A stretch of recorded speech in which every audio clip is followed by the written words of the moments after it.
Hi ಮಗ. ಏಯ್ ಏನೋ ಕ್ಲಾಸ್ ಟಾಪರ್ ಆದ್ರೆ ಸಾಲಲ್ಲ, ಕೆಲಸ ತಗೊಳ್ಳೋ ಯೋಗ್ಯತೆ ಇರಬೇಕು.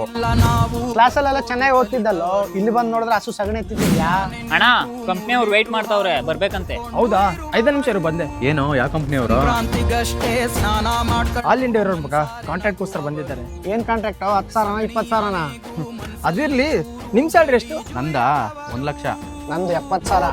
ಅದು ಬಿಡು, ನಿಂದಷ್ಟು ಸ್ಯಾಲ್ರಿ? ನಂದ 15,000 ಮಗ. ಮಗ 15,000 ಅಂತೆ ಕೊಡ. ತಿಂಗಳಿಗೆಲ್ಲ ಮಗ, ಒಂದ್ ದಿನಕ್ಕೆ. ತಿಂಗಳಿಗೆ 4,50,000 ಬರುತ್ತೆ ಮಗ. ನಾನೊಬ್ರು ಕೈ ಕೆಳಗೆ ಕೂಲಿ ಕೆಲಸ ಮಾಡ್ತಿಲ್ಲ ಮಗ, ನಾನು ಸ್ವಂತವಾಗಿ ಕಷ್ಟ ಬೀಳ್ತಾ ಇದ್ದೀನಿ. ನಾನು ಅನ್ಕೊಂಡ್ರೆ ಇವಾಗಲೇ ಎಲ್ಲಿಗೆ ಬೇಕಾದ್ರೂ ಹೋಗ್ಬೋದು. ನಿಮ್ಮನ್ನ ನೋಡಿದ್ಮೇಲೆ ನನ್ಗೆ ಅರ್ಥ ಆಗಿದ್ದು ಒಂದೇ ಮಗ, ಜೀವನದಲ್ಲಿ ನಾವು ಎಷ್ಟೇ ಬೆಳೆದ್ರು ತಗ್ಗಿ ಬಗ್ಗೆ ನಡಿಬೇಕು. ದುಡ್ಡಿದೆ ಅನ್ನೋ ದುರಂಕಾರ ತೋರಿಸಿದ್ರೆ ಅದು ಕೆಲಸಕ್ಕೆ ಬರಲ್ಲ. ಸರಿ, ಪರವಾಗಿಲ್ಲ, ಬನ್ನಿ ಊಟ ಮಾಡ್ಕೊಳ್ಳೋಣ.